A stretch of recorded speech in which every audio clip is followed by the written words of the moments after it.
Өржилдөд үүчээсэн 95 жил.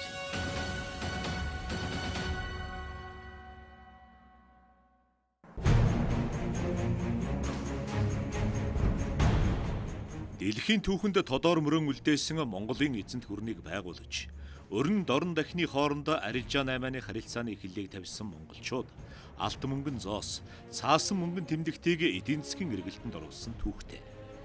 Тэр үеэс хойш идүүгээ хүртэл түүхийн олон нугчааг туулж ирэхдээ олон төрлийн зоос, цай, алт, мөнгөн юмбуу, жингийн мөнгө, зарим төрлийн тийз гэх мэт элдв төрлийн зүйлийг арилжааны хэрэгсэл болгож ирсэн. Идүүгээ манай улсын банк санхүүгийн салбар үүсэж хөгжих торгон замын их байлаа. 1910 Орос улан бусад улстай хамтарсан банк байгуулахыг эрмэлзэж байсан ч хэрэгжиж хараахан амжаагүй. Тусгаар улсын хувьд бол өөрийн үндэсний банк мөнгөн тэмдэгт хэрэгтэй болсон. 1918 Жүүхэ Шан хэмээх Хятад банкны салбар хүрээнд нэглээ. 1921 Баг болцоотой хэмээн нэрлсэн цаасан мөнгө үйлгээнд гарлаа. 1921 оны 7 дугаар сард Монгол улсын сангийн 4.5 сая долларын цаасан мөнгийг шинээр хийлгэсэн нь өдгөө данзангийн доллар гэгддэг бөгөөд улс төрийн шалтгаан нөхцлөөс болж үйлгээнд гараагүй юм. 1922 төр цагийн хурлаараа сангийн яамны илэрхийлэн гаргасан улсын хоршоо сайжруулах банк нэх нь зүйтэй гэж үзлээ. 1923 оны 7 дугаар сарын 12 Бүх холбоотын коммунист намын Төв хорооны улс төрийн төвчөөний 16 дугаар хуралдаанаас Орос Монголын банк яаралтай байгуулах тогтоолыг гаргаж, зөвлөлт Оросын намын Төв хорооны нарийн бичгийн дарга Сталин гарын үсэг зурж баталгаажуулжээ. Тэгээ одоо анхны тэр мөнгөний тэмдэгтийн улс дандаа Орос хүмүүсийн нэр байгаа шүү дээ. 1924 оны 4-р сарын 7-ноос 8-нд нийслэл хүрээнд Монголын худалдаа аж үйлдвэрийн банкны хувь нийлүүлэгчдийн хурал болж 6-р сарын 2-нд тус банкыг албан ёсоор нээжээ. 1924 онд Монгол зөвлөлтийн хувь нийлүүлсэн банк байгуулагдаж бүгд найрамдах Монгол ард улс үндэсний мөнгөн тэмдэгтэй боллоо. Монголын худалдаа аж үйлдвэрийн банкыг анх байгуулахад 1-р хилцээг нийслэлд Сэлэн аймгийн Алтан булаг суманд үйлчилгээний хилцээг байгуулжээ. Ингэснээр Монгол улс үндэсний баталгаат мөнгөн тэмдэгтэй болох нөхцөл үүсч 1925 оны 12 дугаар сарын 9-ний өдөр гэхэд 1, 2, 5, 10, 25, 50, 100 төгрөгийн дэвсгэртийг гаргаж гүйлгээнд нэвтрүүлжээ. Үүний дараа 1925 оны 2 дугаар сарын 25-нд засгийн газраас банкны тэмдэгт гүйлгээнд гаргах онц эрхийг худалдаа аж үйлдвэрийн банкнд өгсөн байна. 27 онд бахан төгрөгийн алтан баталгаа алтаар одоо төгрөг маань баталгаажж байгаа. За энэ бол Монгол улсын эдийн засаг мөнгө санхүүгийн хөгжилд онцгой үнэт хувийн нэмэр болсон, тусгаар болсон, бие даасан улсын одоо нэг том баталгаа болсон, илэрхийл болсон гэж үзэж болно. 1944 он гэхэд худалдаа аж үйлдвэрийн банк Улаанбаатарт 1 хэлтэс, орон нутагт 21 хэлтэс, хадгаламжийн 17 кастай болсон байлаа. 1950-ад онд Монголын худалдаа аж үйлдвэрийн банк улам бэхжиж, улс орны хэмжээний мөнгө зээлийн системийн нэгдсэн төв болж чадсан тул зөвлөлт холбоот улс 1954 онд банкнд оруулсан хувь хөрөнгөө найрамдах Монгол ард улсын засгийн газарт шилжүүлэн өгөхөөр шийдвэрлэжээ. Ингэснээр Монгол банк хувь нийлүүлсэн банк байхan болж бүгд найрамдах Монгол ард улсын төрийн мэдлийн цор ганц банк болсон байна. 1954 оны 1-р сарын 1-ний өдрийн байдлаар Монгол улсад 23 банкны салбар 16 мөнгөний касс ажиллаж байлаа. Бүгд найрамдах Монгол ард улсын сайд нарын зөвлөлийн 1954 оны 4-р сарын 12-ны өдрийн 120 дугаар тогтоолоор Монгол банкыг бүгд найрамдах Монгол ард улсын банк болгон өөрчилж, банкны дүрм зохион байгуулалтыг шинээр баталжээ. Ийхүү Монголын санхүү мөнгөний тогтолцоонд өөрийн өмч дагнсан үндэсний банктай болж мөнгө санхүүгийн тогтолцоо боловсронгүй болох хөгжлийн нэгэн үе шатндаа орсон юм а. Бүх аймаг сумдад бол харин салбар юм уу уул тооцооны касс тиймтэй байсан байгаа юм. Банк ч бас мөнгөний их өсвөртэй газар учраас улс ардын аж ахуйг зээлжүүлэх, хямдхан зээлэх гэсэн нэгд хоёр зээлээрээ бас Монгол улсад хэрэгтэй юмнууд босгочих гээд энэ дархан эрдэнэ тентрээ чинь босгоход л мөнгөний тийш нь хаилцчил явсан юм да. Улсынхаа эдийн засгтаа уялдуулаад тэгээд эдийн засгаа хөгжүүлэхэд намаас төрөөс одоо ямар арга хэмжээ авч гэнэ үү? Тэр зорилтыг хэрэгжүүлэхийн тулд банкны зээл мөнгөлгөний бодлого шууд чиглэгддэг байж л. Нэг л үнэтэй хэлбэртэй байсан учраас улсын банк бол үнэн хэрэг дээр том нервын үүрэгтэй ч байсан юм уу гэж ингэж харагдаж байгаа. Мөнгө хэвлэх замаар биш, мөнгө хоримтлуулах гэж. Мөнгө яаж хоримтлуулах гэж байсан гэхээр мөнгө чинь одоо иргэдийн гар дээр очихсан байсан учраас тэрнийг цуглуулах замаар хадгаламж өсгөх, улс ордын аж ахуй руу чиглүүлэх ийм замаар л явж байсан. Тухайн үед социалист бүтээн байгуулалт аж үйлдвэрийн хөгжлийг санхүүжүүлэхийн тулд аж ахуйн нэгж болон иргэдийн гар дээрх бэлэн мөнгийг төвлөрүүлэхэд онцгой анхаарч хадгаламж татах суртал ухуулга хийгддэг байлаа. Үүний нэгэн тод жишээг бид өргөн хүү кинон дээр гардаг бидний сайн мэдэх энэ жижигхэн хэсгээс харж болно. Яа хадгаламж 20 шарыг минь 2-3 хүн холгоны чихлаа гэж юу? Ээ чаавал. Бүтгиймад. Квадратын цаавд чихсэн бэ? Одоо иргэдийн хадгаламж гэхэд бол жилийн хадгаламжийн хүн бол 9% л байсан. Юу тэндээс илүү гардаггүй л байсан юм шүү дээ. Нэгдүгээрт нь бол яг одоо бэлэн мөнгө байна. Банкнд орж ирсэн, касст орж ирсэн бэлэн мөнгө. За хоёрдугаарт нь бол иргэдийн байгууллагын хадгаламж, тэгээ улсын төсвийн хөрөнгө, аж ахуйн байгууллагуудын энэ хөрөнгө, нөгөөх нь бол гадаад зээл тусламж хөрөнгө. Гэсэн нэг ийм 5-6 хөрөнгөөр улс орны хөрөнгө их усрүүлэх нь ш. Тэгээ тэрнийг активитийн шилжүүлээд яаж одоо гүйгдэж байна вэ? Яаж зохицуулна гэдэг бол мөнгөн гүйгээний систем байна. Улсын банкны гадаад харилцаа гэдэг улс орны хөгжлийг хөтлөхөд өндөр үүрэгтэй. Түүхээс үзвэл улсын банкны ерөнхий хороо 1955 онд гадаад улсын 3 банктай харилцаатай ажиллаж байсан бол 1960 онд банкны гадаад харилцаа улам өргөжж 17 банктай 1984 онд 40 орны 67 банктай харилцдаг болсон байна. Европын орнуудтай нэлээд сайн харилцаатай. Ялангуяа Герман, Польш банкуудтай сайн харилцаатай байсан. Зөвхөн төрийн социалист орнуудын гэд нэрлэгдсэн хамтын банк Москвад байдаг. Эдийн засгийн хамтын ажиллагааны банк манайхын байс гэж нэрлэдэг. Сэвэн банкудаар дамжуулж харьцаж байсан болохоор шууд харьцаа тогтож байгаагүй юм л да. Тооцооны валют бол шилжих рубль байсан. Чөлөөт валютын бол тийм тооцоо хийдэггүй байсан. Гэхдээ зүгээр харин бид бол чөлөөт валютын нөөц бол одоо олох гэж оролддог байсан. Одоо жаалзуухан алт гаргуулгаар нь алтыг бол жоохон худалдаг байсан. 88-89 онд зөв төлөөлөлт улсад перестройкад Горбачевын одоо перестройк гарлаа. Социалист орнууд бүгдээрээ өөрийнхөө үйл ажиллагаанд дүгнэлт хийгээд эдийн засгийн үйл ажиллагааг дүгнээд ингээд одоо сайжруулах ийм арга хэмжээ авч ирээ л.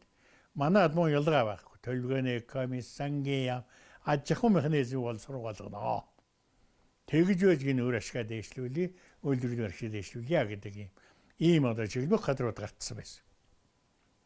Банкн дээр мөн ялгаа байхгүй. Банк бол одоо хамгийн гол нь ягаад гэвэл түрүүн хэлсэн эргэлтийн хөрөнгийн 60-аас 70%, худалдаанд бол 92% хүртэл бол банкны зээл эргэж байгаа юм чинь энэ зээлийн одоо үр ашгийг дэвшүүлэх ёстой.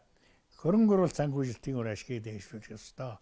Төлбөр тооцоо ингээд мөнгө гүйлгээний механизм гэсэн энэ үр ашгийг дэвшлүүлж өгч энэ одоо үр ашгаа дэвшлүүлээ. Тэгэхгүй бол социализм нэг л одоо үрдүнтэй байгаа ч хөгжлөн удаас ширсэн. Ардчилсан хувьсгалын гал эхлээ. Өрнөдийн социалист орнуудад өрнсөн ардчил шинжиллийн уур амьсгал манай улсад ч нэгтрэн нийгэмд давлгаалan хүчээр авч эхэлсэн. 1990 оны эхээр улсын банкнд ч мөн шинжилэлт хийгдэх санаачлагууд гарсан нь улсын банкны зарим ажилтнууд арилжааны банк байгуулах санал гаргаж байсан явдал юм. Бүгд найрамдах Монгол Ард улсын сайд нарын зөвлөл энэ саналыг хүлээн авч 1990 оны 8 дугаар сарын 24-ний өдрийн 422 дугаар тогтоолоор аж ахуйн банк байгуулах болон түүний үйл ажиллагааны нийтлэг дүрмийг батлан гаргажээ. Тухайн үед бол бас нийт одоо нийгмийн сэтгэл зүйд хүмүүс чинь одоо шинэ энэ хувийн өмчтэй нийгэмд орох гэж байна энэ төр гэдгийг бол ер нь дээр дооргүй ямар нэгэн үжил бодлого одоо туйлшралгүйгээр таатай хүлээж авсан гэж би боддгийн шүү дээ. Тухайн үеийн одоо улсын банкны ерөнхий хорооны удирдлагууд тухайлбал дарга нь байсан хөдөр чулуун-гай бол маш нааштайгаар хүлээж авч дэмжиж сайд нарын зөвлөлд асуудлыг оруулж ирсэн. Тухайн үеийн сайд нарын зөвлөлчин гэсэн одоо маш нааштайгаар одоогийнхоос хамаагүй хурдтай асуудлыг шийдэж гаргаж өгч ирсэн. Улсын банкны ерөнхий хорооноос 1990 оны 9-р сарын 30-нд Монгол Хоршоо банк, 1990 оны 10-р сарын 9-нд Даатгал банк, 1990 оны 11-р сарын 19-нд Худалдаа хөгжлийн банк, хөрөнгө оруулалт технологи шинжилгээний банк, 1990 оны 12-р сарын 2-нд Автозам банк, 1991 оны 1-р сарын 31-нд Хөдөө аж ахуйн банк тус төрөн гарлаа.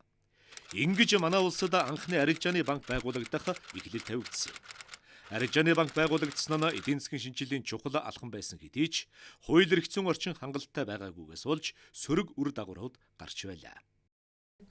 Тэр үед бол нөгөө улс төрийн төвчөө буугаад тэгээд өмч хөвчлөл явагдаад ингээд эрэхтэй зэрэгшийн төрчин ерөөсө эдийн засгийн бүр эзэнгүй юм шиг болоо явчих. 1990 онд би одоо сайдын зөвлөлийн даргын ажлаас өөрчлөгдсөн. Тэр оноос л хойш бол одоо энэ олон арилжааны банкуудтай болцоход байна. Ажлаа өгөхөд банкнд бол ерөөсөө 6 тонн алтны нөөцтэй байсан юмдаг. 100 сая долларын нөөцтэй байсан юм. Тэх орлон үйлдвэрийн газрууд бүгд хаагдаад ажилгүйчүүд хэдэн 10,000-аар ажилгүй болоод энд байж байгаа материал хангамжийн бааз, солилцооны баазлыг ярьдаг. 10 хэдэн бааз эндээс л одоо байсан. Бүгд юм тоногдоод. Ингээд одоо байхгүй болт. Тэгээ ерөөсөө одоо борд авснаас өөр солилцооны борд авснаас өөр юм байхгүй гэдэг тэр л байхгүй. 90 оны сүүл үеийнхэд ер нь зөвлөлтөч өөрөө тогтворгүй байдалд хүнд байдалд орсон үе байлаа. Тэгээ зөвлөлт холбоот улс чинь 9 сарын 30-нд дээд зөвлөл нь гадаад улсуудад зээл тусламж өгөх хориглосон. Тэгээ Монголд өгж байсан бүх зээл тусламжийг ингээд зогсохгүй дээлийн барилга хүртэл зогсож байгаа. За тэгээд ингээд ирсэн чинь нөгөө намсууч чинь энэ юмнуудаа одоо зараад нөгөө гүйлтэй майманд алга болгоод эрэгтэй зэрэг банк руу ороод ирчихгүй. Тэгэл банкны хадгаламж авав. Банкны тооцооны дансанд байсан мөнгүүд ч одоо хөвшлөгдөөд эзэнгүй болж байгаа юм чинь нэрээсөө хамаагүй удаа гарч явдаг болчих гээд байдаг. Ингээд мөнгө рүү ороод ирнэ. Банкны одоо сан хөмөргөр орсон. Нөө дийлдэр тоглолт болтчихно одоо гарч ирээ. Тэгэл одоо ингээд алдагдлаа. Ингээд шүүд бол зэрэггүй.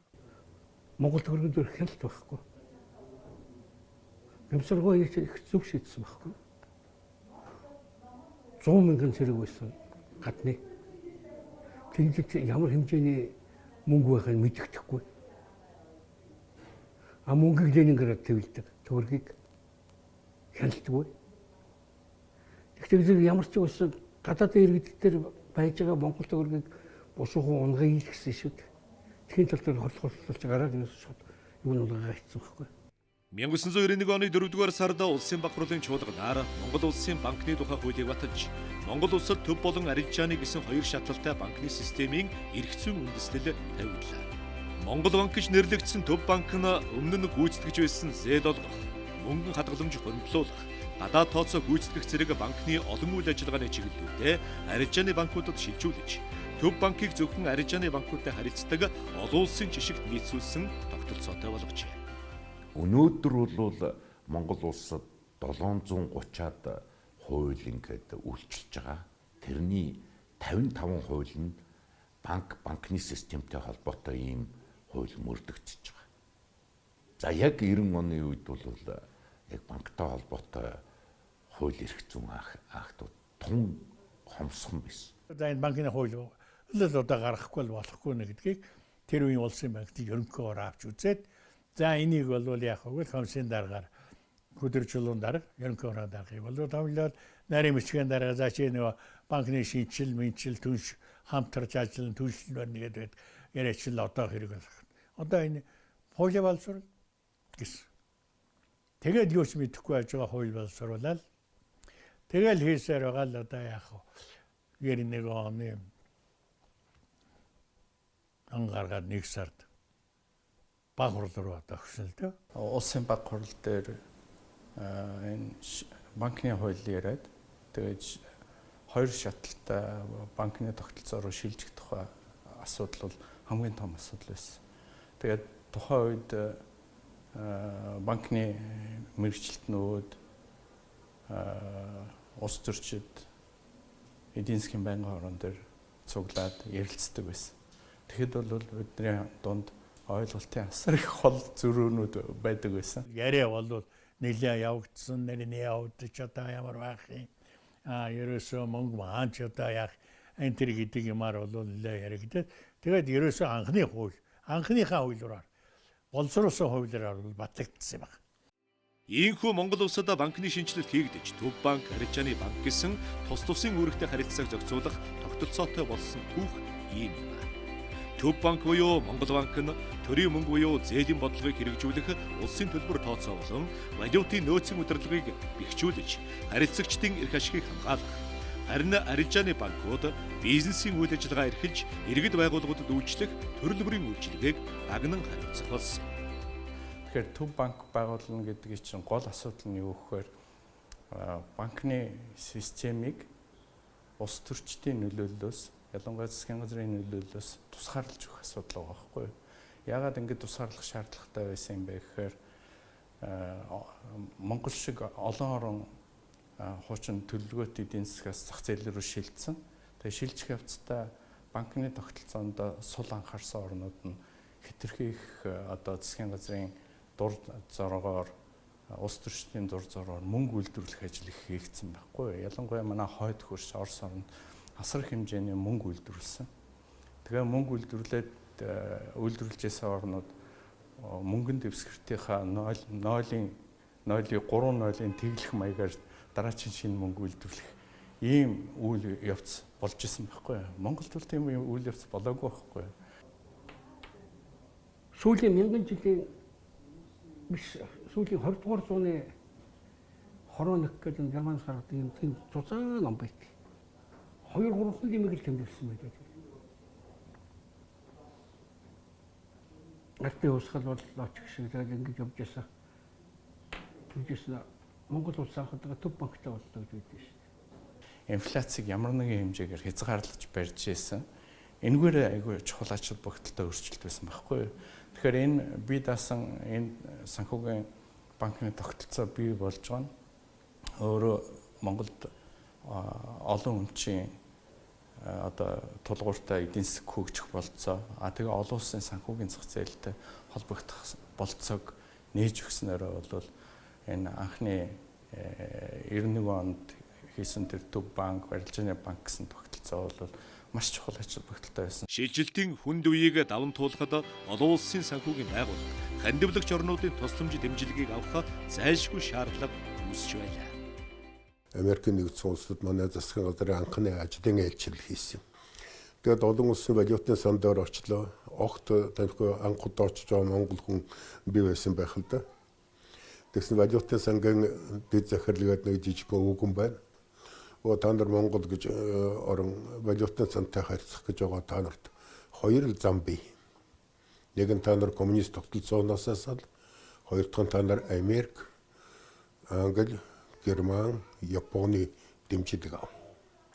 Тэгээд тэр чинь бид нар 10 сар дөрвөлдөө явуулсан. Миний ерөнхий сайд улсны дараа. Тэгэхэд 90 оны 10 сар дөрвөлдөө явуулахад 91 оны 2 сарын 13-нд олон улсын валютын сан дэлхийн банк Монголын ард түмэнд баяр хөргөж цагаан сарын битүүний өдөр гишүүнээр илсүүлж байлаа шүү дээ. За эдгээр олон улсын банк санхүүгийн байгууллагууд бол Монгол улсад банкны секторыг, банкны сегментийг хөгжүүлэхэд бол шууд хувь нэмрээ оруулж одоо тусламж хөнгөлтэй зээл хэлбэрээр ингээл дэмжлэг үзүүлж ирсэн. Банкны салбарт хөгжил бий болсон ч бас томоохон хүндрэлүүд гарч ирсэн. Хүндрэл гарч байсан үеүүдийг авч үзвэл 1994-өөс 2000, 2008-аас 2010 онд тохирсон нь банкны салбарын хөгжлийн эхэн үе, хүндрлийн үе гэж судлаачид үзсэн байдаг. Энэ нь банк санхүүгийн салбарын хууль эрх зүйн орчныг төгөлдржүүлэхэд томоохон сургамжуулжээ.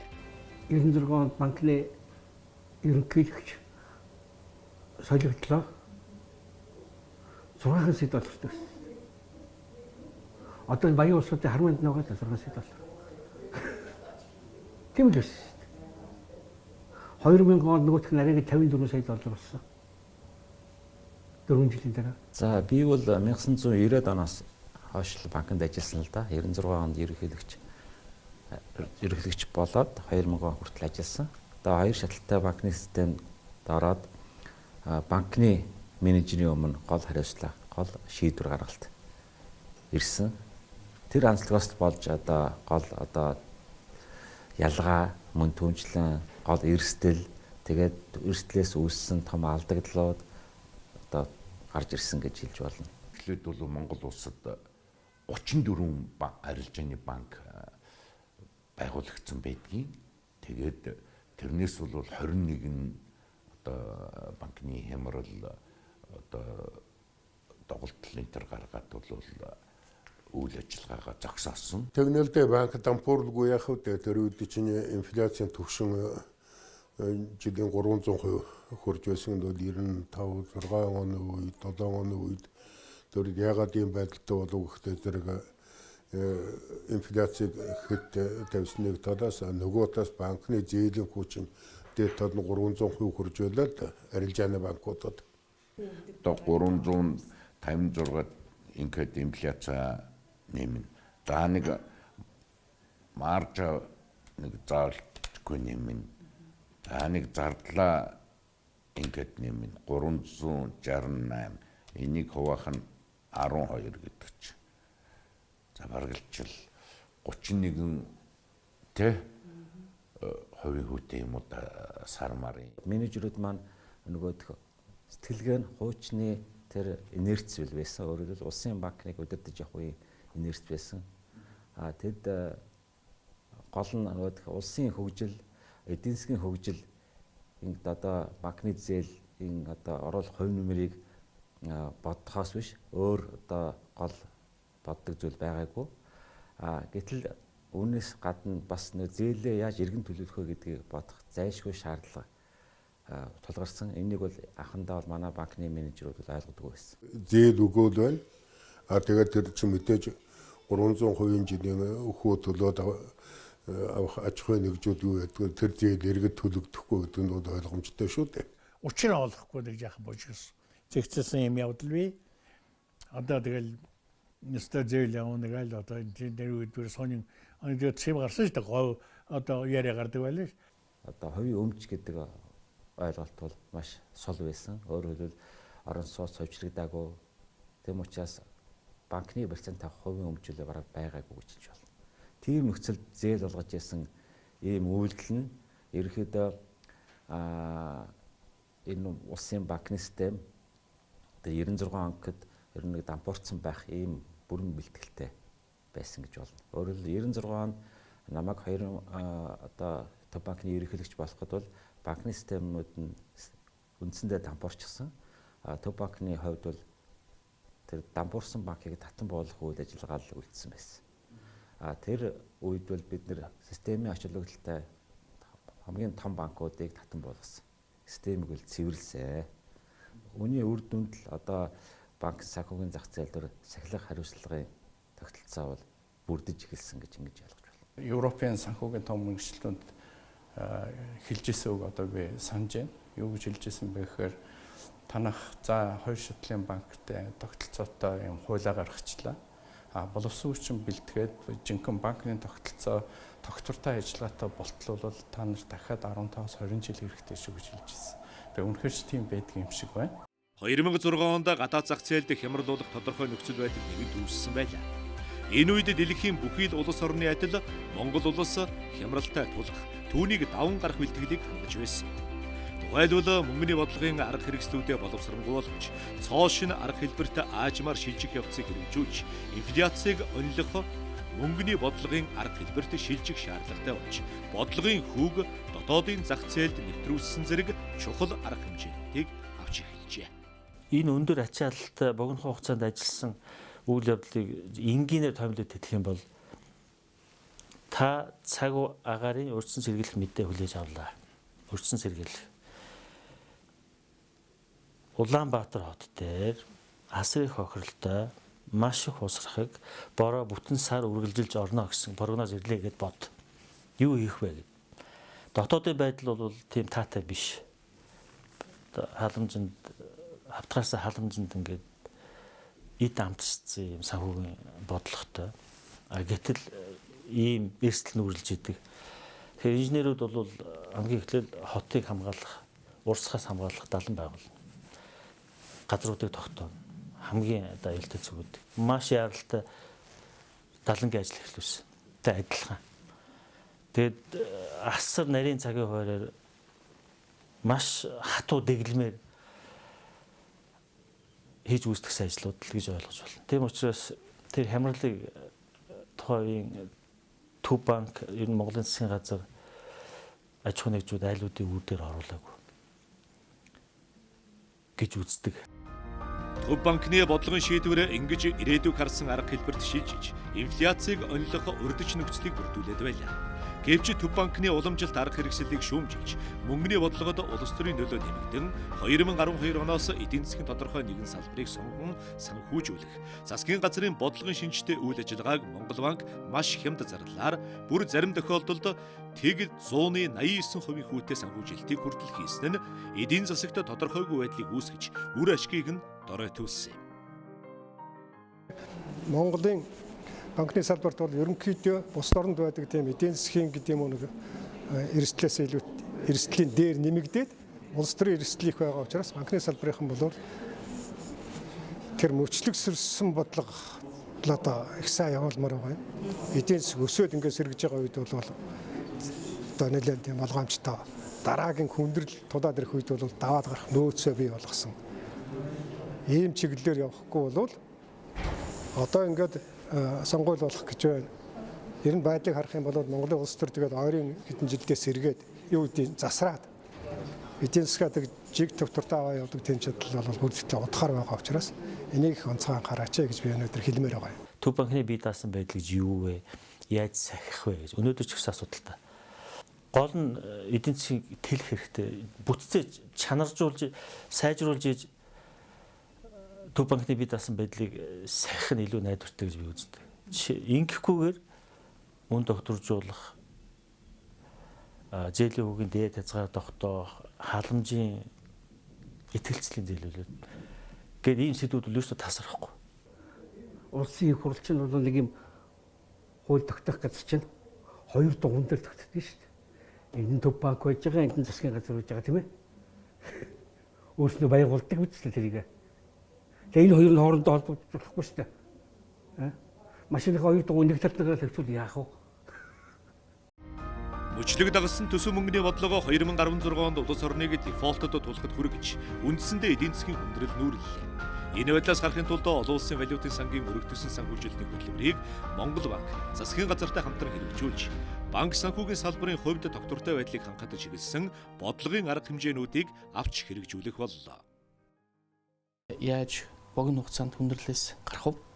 Урт хугацаанд яаж эдийн засгийг тогтворжуулах вэ гэдэг л зүйл одоо бодлогын гол зорилтыг тавьж ирсэн. За тэгээд 16 оны сүүлээр бол засгийн газартай хамтраад эдийн засгийн хүндрэлийг одоо богино хугацаанд гэтлэн туулах дунд хугацаанд тогтворжуулах ийм бодлогыг бол ийм хөтөлбөрийг гаргаад хэрэгжүүлж гисэн байгаа. Мөн 17 оныхоо ихээр олон улсын валютын сантай бас өргөтгсөн санхүүжилтийн хөтөлбөр гэдэг хөтөлбөрийг хэрэгжүүлсэн.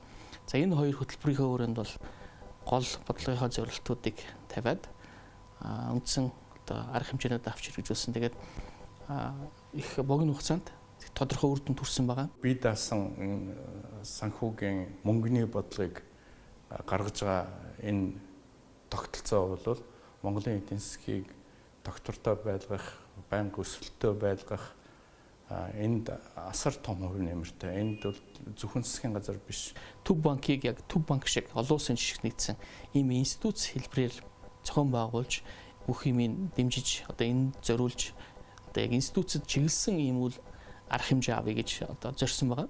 Энэ хүрээнд бол одоо төв банкны Төв банкыг дунд хугацаанд шинжлэхийн хөтөлбөр боловсруулсан. Төв банкны хууль маань өөрөө нэлээд зарчмын өөрчлөлт орсон. Энэ нь бол хуучин бол зөвхөн Төв банкны ерөнхийлөгч дангаар шийдвэр гаргадаг ийм эрх зүйн зохицуулалттай байсан бол одоо энэ мөнгөний бодлогын хороо юм уу хэн шалтгааны хороо гэж тусгай хороо байгуулагдаад хороо буюу хамтын удирдлагын зарчмаар шийдвэр гаргадаг ийм зохицуулалтанд орсон. Энэ хүрээндээ чи ингээд гарч байгаа шийдвэрүүд нь дандаа их олон талаас нь бодолдсон. Олон хүний санаа оноо тийм хамтын шийдвэрийг гаргаж чадж байгаа. Төсвийн сахилгыг би тогтвортой байна гэж бодохгүй байна. Тэнд бол одоо засгийн газраа дагаад улс төрждөг, намждаг. Тэгэхээр ямар ч нөхцөлд Монголыг одоо эдийн засгийн тийм хүнд байдал руу оруулахгүй байх эцсийн найдвар нь бол Монгол банк бол нэг хэсэгтэй байна. Түүхэн хөгжлийн хугацаанд. Хэдий одоо зарим дээрээ бол мундаг босдог энэ тал байгаа ч гэсэн Монголын эдийн засгийг авч яваа. Монголын эдийн засгийг одоо хөгжүүлэхэд шийдвэрлэх үүрэг үүсгэж байгаа юм л салбар. Өдгөө Монгол улсын банк санхүүгийн салбараа зогсолтгүй урсгах мөнгөний эргэлтийг эдийн засагт өргөөжтэй, зохистой байдлаар тэтгэх хариуцлагатай үүргийг гүйцэтгэж байна. Санхүүгийн үйлчилгээний хүртээмжтэй байдал энэ хэвээр дэлхийдээ эн зэрэгцэн хөгжиж, дэлхийн хурдаас хоцрохгүй зэрэгцэх боллоо.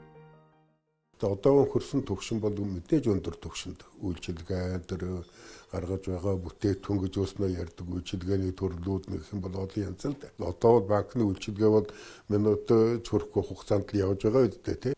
Яг 17 секундын дотор шилждэг. Зүгээр физически.